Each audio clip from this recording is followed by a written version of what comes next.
Halo Sobat Traders, kembali lagi bersama saya Om Silent di YouTube channel Silent Trader Academy. Ya, buat teman-teman yang baru kenal, mungkin bisa langsung di subscribe aja, karena video ini merupakan video rutin yang saya share setiap minggu. Bahkan dulu sebenarnya saya share setiap hari untuk mengupdate terkait kondisi market setiap harinya.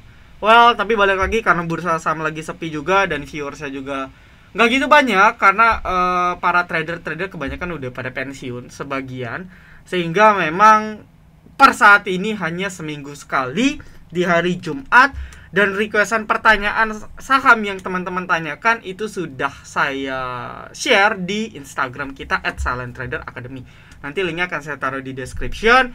Jadi buat teman-teman yang baru kenal ya, nanti bisa request minggu depan di sana. Oke, kita juga sering banget live Instagram bareng sekuritas, bareng para pakar-pakar, para expert-expert. Kadang saya live sendiri, screening bareng-bareng ya. Mungkin jamnya biasa di hari Senin atau hari Kamis. Jadi di antara dua hari itu kita akan banyak live. So, buat teman-teman ya, follow semua sosial media kita biar dapat bimbingan yang gratis dan bermanfaat. Oke, lalu berikutnya kita bahas market sedikit ya, dimana kalau kita perhatikan kondisi IHSG ini sebenarnya masih sama ya. Jadi sebenarnya kalau dibilang review market secara garis besar, review market nggak ada perbedaan ya. Kita lihat dalam kacamata time frame yang lebih lebar bahwa IHSG konsolidasi sejak hampir setahun yang lalu ya, di bulan Desember awal di 2022 drop di 7.000 ya, tektok 1 2 3 4 5 6 7 ya. Ini harusnya yang ke-8, tapi ke-8-nya panjang 8 ya, baru yang mungkin ke-9. Dan memang kondisinya non trending. Cuman karena range sideways lebar dari 7.000 ke 6.500 lumayan lebar, maka kita juga berasa nih ya, kita juga berasa mual terhadap tekanannya. Nah, kalau kita bedah time frame yang lebih pendek, kita akan menemukan bahwa sebenarnya IHSG minggu ini konsolidasi. Ini juga sebenarnya sudah saya predik ya di video-video ataupun live-live sebelumnya, di mana kondisi IHSG kita saat ini dia mencoba kembali ke atas area resisten ya. Jadi kalau tadi kita gambarin bahwa time frame-nya lebar di sini ya, non trending atau sideways-nya lebar, tapi kalau kita bedah time frame kecil, sebenarnya IHSG juga sideways ya. Di sini konsolidasi di sekitar 7.000 sampai 6.800, dan ketika dolarnya nyampe hampir ke 16.000 kemarin, terjadilah shutdown correction besar-besaran yang menyebabkan IHSG babak belur ya. Jadi di bulan Oktober, bulan yang cukup kompleks. Nah, baru di bulan-bulan November ini mulai bangkit. Cuman bangkitnya belum valid, teman-teman ya. Di sini belum valid. Oke, di sini belum valid dan kita nggak tahu nih arahnya kemana. Jadi mungkin bisa dibilang minggu depan masih akan penentuan kemana arah market. Kalau menurut saya kalau tidak ada katalis positif yang bisa ngangkat. Karena kita tahu juga ya, IHSG itu naik karena 1-2 emiten ya, yaitu emiten sesuai judul market briefing kita ialah emiten dari Pak Prajogo Pangestu. Ya, emiten dari Pak Prajogo Pangestu.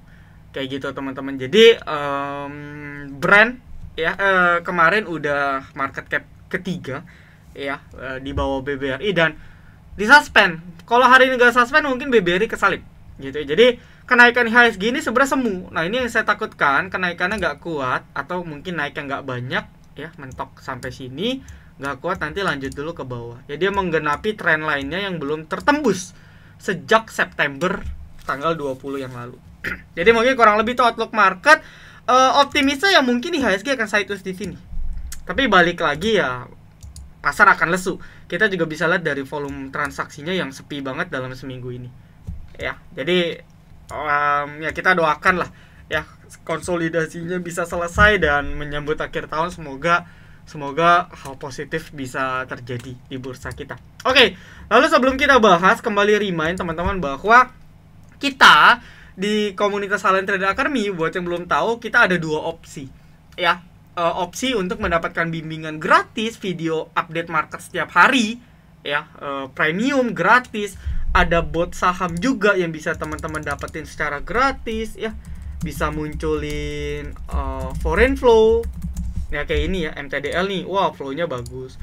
Lalu misalnya ada screening emiten-emiten yang volume perdagangannya tinggi misalnya, dan lain-lain ya. Kita ada opsi yang berbayar dan kemungkinan kita mau promo karena 11-11. Jadi pastikan teman-teman follow social media kita untuk promo dari 150.000 cuman kemungkinan paling 111.000 ya. Itu mungkin berlaku kelipatan, tapi detailnya nanti akan saya informasikan.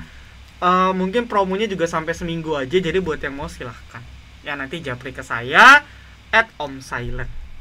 Oke, ini contoh kayak gitu teman-teman ya. Lalu saya berbayar kayaknya agak nggak suka. Nggak ada masalah ya teman-teman, kita ada opsi yang gratis ya. Kita ada opsi gratis, teman-teman bisa join channel informasinya di sini dengan cara open MNC Sekuritas pakai kode sales OS8. Kenapa harus MNC Sekuritas? Nanti saya jelasin karena fitur-fiturnya udah nggak perlu diraguin lagi ya, yang teman-teman bisa sering cek dan saya sering share juga testimoninya. Saya kasih contoh ya, saya kasih contoh salah satu di mana kalau di MNC ya, ini terakhir jajan sore kita itu yang rekom resmi ada Fire, ada juga Brand ya. Ini tanggal 7, rekomnya sama persis dengan VVIP STA, jadi sama persis dengan yang berbayar ya. Fire hari ini profit, Brand kemarin ya tanggal 7, tanggal 8 profit ya, tanggal 9. Jadi buat teman-teman yang mau silahkan manfaatin. Mau yang gratis boleh open MNC ya, dan gratisnya itu bisa sampai lifetime dapat bimbingan karena program ini udah jalan dari Juli ya, dari Juli, dan udah banyak teman-teman yang dari Juli sampai sekarang gratis 5 bulan kali 150.000 gratis, beneran gratis gitu ya. Jadi buat teman-teman yang mau atau yang udah punya MNC juga nggak apa-apa, chat ke kita teman-teman, nanti berhak dapat.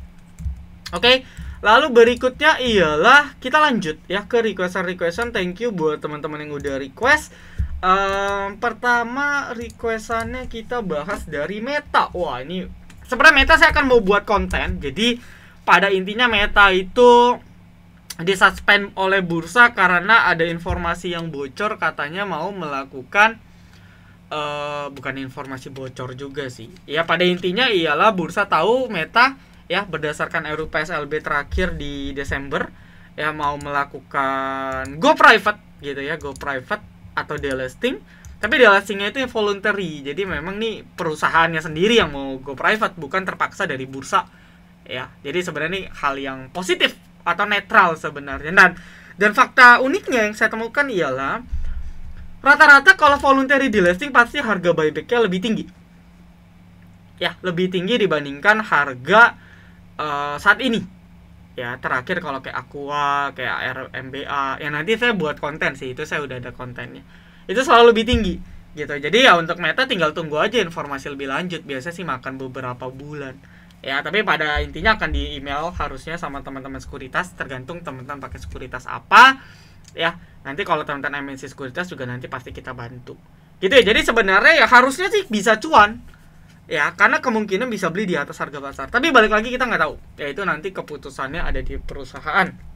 Oke, lalu berikutnya GJTL. Wah, ini GJTL marketnya ya, sebenarnya kalau kita lihat banyak beberapa emiten yang teknikal oke nih, ini udah teknikal mulai bagus.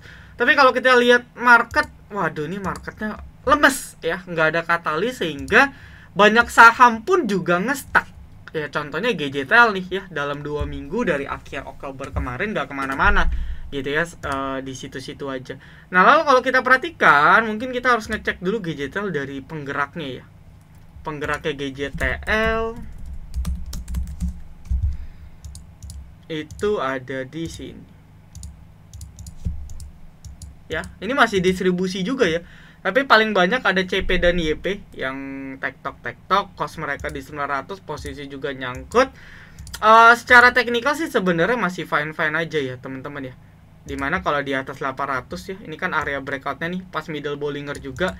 Sebenarnya kalau di atas 800 maka moodnya masih bagus ya, untuk swing gitu ya. Masih ada potensi gam ke 900 mungkin. Kenapa? Karena cost bandnya di 900 ya, jadi ada kemungkinan pasti akan dimentokin lagi. Cuman karena marketnya masih kayak gini-gini aja, maka mungkin butuh waktu ya. Tapi secara teknikal bisa dipantau ya, karena mungkin saya belum ngecek sih LK-nya bagus karena apa, tapi kan kemarin LK-nya kan lumayan bagus Ya itu bisa jadi katalis, tapi balik lagi ya kita udah lihat GJTL itu sekali digoreng, dan kalau bandara udah pergi ya kayak gini.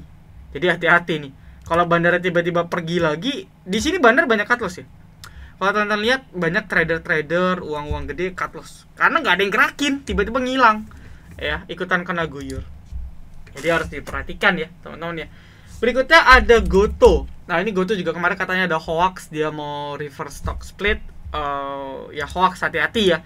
Makanya teman-teman pilih komunitas yang jarang sebar hoax gitu ya, dan nggak pom-pom. Secara teknikal Goto itu memang wajib rebound ya, dan ini sebenarnya menggenapi ya. Kalau saya bilang menggenapi teknikal yang ada saat ini. Dimana kan all time low-nya di 81 ya, kemarin breakdown di pertengahan Oktober sempat rame lah perbincangan tentang Goto. Nah, dia technical rebound. Sama mungkin kalau saya kasih contoh emiten ya. Ini sebenarnya sama kayak emiten uptrend tuh. Ya, ini kan emiten naik ya, uptrend, dia breakout di sini konsolidasi. Ya, breakout dengan volume. Nah, dia lagi koreksi. After koreksi gimana, Om? Nah, kalau dia koreksinya sesuai teknikal, maka harusnya dia koreksi nggak lebih rendah gitu ya, dari 80 nanti lanjut lagi. Atau kalau kita balik ya berarti dia kan lanjutnya ke bawah. Paham ya maksudnya teman-teman ya. Nah, itu terkait si Goto. Jadi ya mungkin kenaikan jangka pendek bisa kita manfaatin. Nah, takutnya ketika udah nyampe 80 banyak para yang akum-akum di bawah nih sell on strike. Perlu dicatat ya, dari 60 ke 80 itu profitnya udah 30% lebih. Gitu ya. Jadi siapa sih yang nggak mau ngambil untung udah profit 30% di Goto? Kan teorinya seperti itu, dan jangan sampai kita retail kena lagi karena posisinya di resist. Ya tapi balik lagi lah, saya merasa bahwa memang Goto nggak mungkin bukan nggak mungkin. Kalau ke 50 pun pasti cepat lambat pasti naik lagi. Karena Goto itu benchmarknya marketplace kita di Indonesia lah ya, selain Shopee ya. Tapi kan Shopee nggak TBK. Jadi kalau sampai Gotonya kenapa-napa, ini marketplace kita babak belur ya, dan bisa jadi bursa perekonomian kita juga terganggu. Gitu. Itu udah krisis namanya kalau sampai itu terjadi. Jadi harusnya sih masih aman. Ya tinggal time frame dan money management aja. Berikutnya BBNI, ya kalau banking sebenarnya nggak usah ditanya ya. Cuman mungkin saya bisa bantu teman-teman dari foreign flow-nya ya. Saya bisa bantu teman-teman dari foreign flow. Karena kalau banking kan kita bisa cek pakai pergerakan asing tentunya. BBNI flat ya. Mungkin beda nih kalau kayak BBCA tuh lumayan distribusi. Ini kan flat ya. Nah, kita turunnya asing outflow tapi nggak masif. Nah, kalau BBCA kan turun tuh. Grafik outflow-nya lumayan tinggi. Ya, jadi sebenarnya memang untuk teknikal saat ini selain BMRI, ya BBNI adalah salah satu yang paling better. Ya, jadi kedua chart ini yang paling better secara teknikal saat ini ya. Tapi mungkin kalau secara company ya BCA BRI juga sebenarnya fine-fine aja. Ya, ini terkendala dia rejection di 5000. Ya, ini jadi hal yang harus diperhatikan karena kalau dia gagal valid break di 5000 ini bisa jadi bahaya juga, teman-teman ya. Di sini ini bisa jadi bahaya juga kalau dia gagal valid break di 5000. Tapi secara teknikal masih bagus karena masih di atas EMA 200. Itu aja sih kalau banking. Ya, EMA 200 sekarang ada di 4650, itu bisa jadi batas swing kita. Ya, kalau mau di BNI. Kalau jangka panjang gimana Om Silent? Gak usah pusing ya, ini perusahaan bagus. Apalagi ini kan baru stock split ya. Jadi sebenarnya fine-fine aja. Berikutnya MBMA hari ini buat all time low. Ya, kalau udah all time low hati-hati. Karena ingat ya, ini all time low ya, volumenya kecil-kecil kayak gini teman-teman. Itu biasa turunnya bisa bahaya karena nggak ada yang ngangkat. Ya, nggak ada yang ngangkat, nggak ada yang nadah. Ya, jadi kadang jual dikit aja tuh bisa drop. Itu yang terjadi. Gitu. Jadi sebenarnya kalau teman-teman trading di MBMA itu harus stop loss-nya di sini ketika tembus 715. Harusnya seperti ini. Ya, karena ini puncaknya abis dia break nggak lama ambles. Ya, itu untuk MBMA. Mungkin kalau ada rebound pasti ada. Ya, tapi balik lagi trennya masih arahnya ke bawah. Mungkin kurang lebih seperti itu ya. Om, keep property untuk Windrest apakah masih bagus? Kalau Demas itu kita lebih fokus ke dividen. Ya jadi ya udahlah, terserah lu mau naik turun, mau stabil ya, gue nggak masalah, yang penting gue dapat dividen tiap tahun. Itu demas konsepnya. Karena kalau kita track dari tiap tahun nih kurang lebih di situ aja 200, 150, 200, 150. Ya ini sebenarnya cocok untuk defensif. Tapi kalau ditanya Windrest sebenarnya ya dua-duanya saya rasa nggak punya impact sih ya. Nah, dan kebetulan katalis yang ada saat ini kan sebenarnya di properti residential, which is itu SMRA, BSD, CTRA. Tapi balik lagi mereka pun sahamnya juga masih belum wow banget gitu. Ya, balik lagi no flow ya. Yang gerak itu cuman emitennya Pak Prajogo, Cuan, BRPT, TPIA. Ya, itu aja. Jadi ya kita harus bersabar-sabar dulu. Cuman kalau ditanya keep the must best untuk Windrest sebenarnya harusnya tidak berpengaruh terlalu signifikan ya menurut saya. Berikutnya NTBK volume kecil. Oh, tapi chartnya menarik ya. Ini volume kecil banget, chartnya menarik. Mungkin kalau marketnya masih sepi terus bisa nih ya, bisa kita perhatikan karena ini dia mau break resisten cukup penting ya. Konsolidasi dia sejak Juli ya, Juli bulan 7 di 77.1. Ketika ini bisa breakout, kita bisa setting otomatis ya. Kalau di MNC itu enak banget pakai break order. Kita setting itu kita bisa buy on breakout. Tapi hati-hati ya, ini full dikontrol karena kelihatan dari chartnya ini full dikontrol sama market maker. Tapi kalau Anda mau coba buy, mendingan tunggu breakout ya, pasang di 77.1 karena bisa dipastikan kalau breakout pasti ada tarikan naik. Meskipun entah itu closingannya dibanting atau apa, tapi tarikan naiknya itu kita bisa manfaatin untuk taking profit. Ya ini oke lah, bisa dipantau lah kalau dia bisa breakout 77.1. Ya tapi tetap hati-hati ya, tetap hati-hati.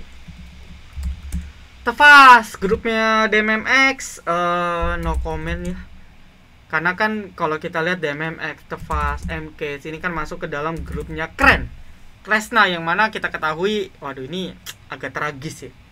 Jadi induknya itu keren, baru muncul ada grupnya DMMX salah satunya. Jadi ini banyak banget nih. Ini holdingnya banyak banget cabangnya. Ya salah satunya ada Tefas juga. Saya no comment ya. Kalau Anda yakin ya bisa aja digoreng lagi gitu ya. Tapi saya nggak pernah recommended sih teman-teman. Saya nggak pernah recommend untuk trading di emiten-emiten yang kita nggak tahu ini sebenarnya lagi ngapain perusahaannya. Atau even kita bahkan nggak tahu nih market maker lagi ngapain. Ya, yang ditakutkan ialah ya makin lama makin turun. Itu terjadi juga di DMMX ya, even di KMK, NFCX, Diva ya. Cuman kalau dibilang secara teknikal pure ya, ini posisinya dia belum buat low baru, itu menandakan masih fine. Tapi low barunya kan jauh 720. Jadi nggak mungkin juga kita trading di harga segini 900, stop loss 700, itu kejauhan kecuali swing ya. Dan sahamnya pun kecil-kecil gitu. Kita mau beli juga. Kalau saya sebagai mentor ya, saya nggak bisa kasih ini untuk rekom. Kecuali mungkin kita beli pribadi ya, itu beda cerita. Ya, cuman ini menarik sih ya. Ini dalam seminggu ini chartnya udah gak kemana-mana. Mungkin ada bisa 1-2 candle technical rebound. Ya, mungkin bisa coba dipantau. Tapi balik lagi liquidity juga jadi concern untuk saya pribadi. Tapi kalau untuk trading pribadi sebenarnya nggak ada masalah. Berikutnya ada Maha. Ya, jadi ini sekedar info aja. Ya, saya kan kemarin live webinar dengan Unik ya, dimana direkturnya Pak Ulung itu cerita bahwa salah satu kompetitornya ternyata Maha. Saya juga baru tahu, which is Maha dalam satu industri yang sama ya. Dan hari ini lumayan rame ya. Ya, ini bagus gitu ya. Kenapa? Karena hari ini lumayan rame.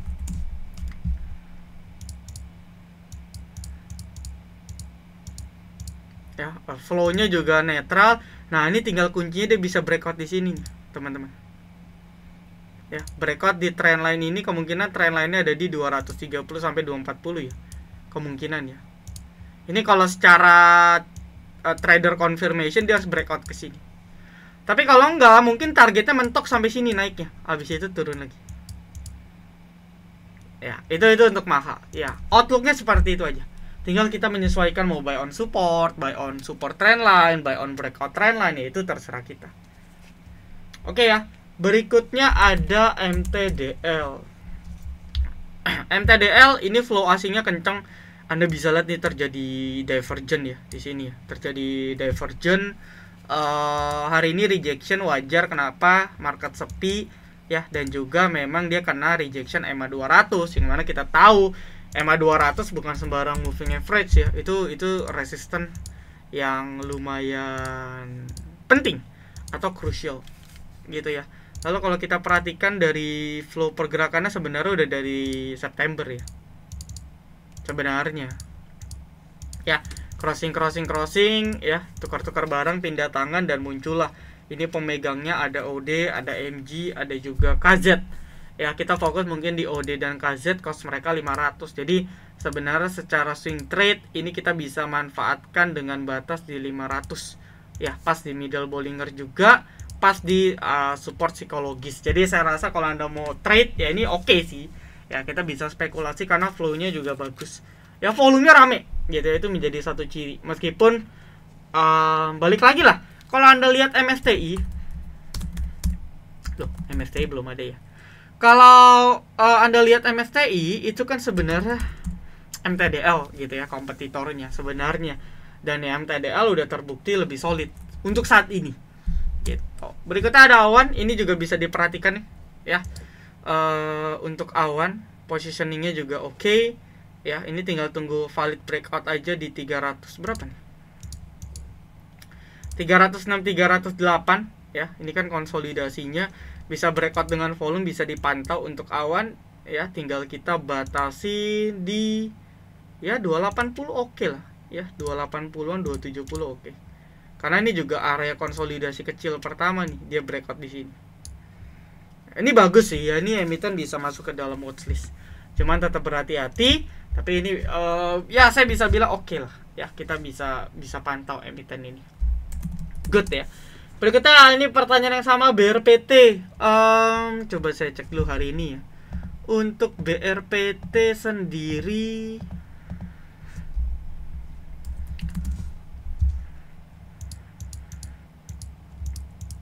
wih, lumayan ya jualan ya. Goreng jualan. TPIA, wah kalau TPIA goreng jualan. Sama ya BB ya. Secara teknikal bagus. Tapi kita perlu waspada bahwa oke, emiten Pak Prajogo kita pun sering trading gitu ya. Bahkan kalau saya mau kasih win rate ya, win rate kita di bulan November itu salah satunya ada brand yang tadi saya udah info juga. Win rate kita nih masih 100% ya. Hari ini ada tambah fire 6 kali trading, rekom resmi ya. Itu profitnya 6 kali gitu ya. Ada Omet, ada Wins, ada Medco, ada Aisa, Brand, dan Fire. Nah, kita juga trading karena ya nggak ada lagi emiten yang bagus ya untuk saat ini. Yang lotnya tebel ya cuman emiten Pak Prajogo. Cuman balik lagi nih, nggak mungkin akan terus bertahan ya. Pasti akan ada korban nanti, karena kan ini zero sum game. Pasti nanti akan ada korban. Nah, itu yang kita nggak tahu sampai kapan ini akan berlanjut. Itu concernnya. Tapi kalau kita pure secara teknikal ya, ini kan dia breakoutnya masih PHP ya. Dalam artian ekornya ketinggian, jarak antara ekor dengan penutupan. Nah, ini harus kita cek validasinya Senin. Kalau nanti Senin dia balik nih Om di atas 1200 misalnya, ya berarti fine, dia mencoba memang breakout ya secara continuation. Kan isunya tuh si TPIA kan mau masuk MSCI. Karena kan market cap-nya udah naik signifikan. Tapi balik lagi, tetap berhati-hati ya. Ini udah kasih sinyal ke retail bahwa lu terlalu over PD, over greedy, ya lu dimakan, siap-siap. Ya, paling itu aja. Tapi masih menarik emiten-emiten Pak Prajogo untuk saat ini masih menarik. Cuman sinyal untuk kita berhati-hati juga harus siap. Ya, karena nggak mungkin mau goreng terus-terusan, mau sampai nyalip BCA, BRI, itu pasti akan endingnya makan korban. Ya, pasti yang beli di pucuk makan korban. Gitu ya. Ya nggak usah jauh-jauh kayak Bian ya, Bian Resources. Ya, waktu di sini kan pada taking profit turun 50%. Ya, habis stock split. Ya, ini kan market cap-nya ngalahin banyak. Sama kayak kondisi saat ini. Nah, akan ada kejadian seperti itu. Ya, cuman kita nggak tahu kapan. Karena kan kita retail ya, kita bisa antisipasi dengan memasang stop loss. Oke, terakhir ada JSMR, masih sideways kondisinya ya. Ini sebenarnya chart-chart kayak gini paling enak sih Ya, stop loss 4000 atau 3980 ya. Buy di dekat-dekat support, misalnya di 4200-an atau 4300 ke bawah. Taking profit di 4500, 4800. Sudah. Jadi trading plan. Buy support, sell resist, buy support, sell resist. Selesai. Ya. Kalau nggak mau kayak gitu, tunggu breakout 4800 kalian. Gitu. Oke ya, so paling itu dulu yang bisa saya sampaikan untuk teman-teman sekalian. Disclaimer on, analisa ulang. Kalau boleh jujur, dari requestan teman-teman ada beberapa yang sebenarnya menarik ya, untuk setidaknya kita bisa masukkan ke dalam watchlist, ataupun bahkan kita bisa trading plan. Karena kan tadi saya ada bocorin beberapa emiten dengan trading plannya. Oke, happy weekend teman-teman, good luck. Yang mau join VVIP, promo gila-gilaan ya, jangan lupa dimanfaatin. Dan buat yang mau join gratis bareng kita, dapat bimbingan gratis pakai MNC Sekuritas dengan kode SalesOS8, silakan. Karena kita cuma buka kuota 50 orang tiap bulannya. Well, saya rasa cukup. Om Silent pun undur diri. Silent Trader Academy, be silent, be patient, be cuan.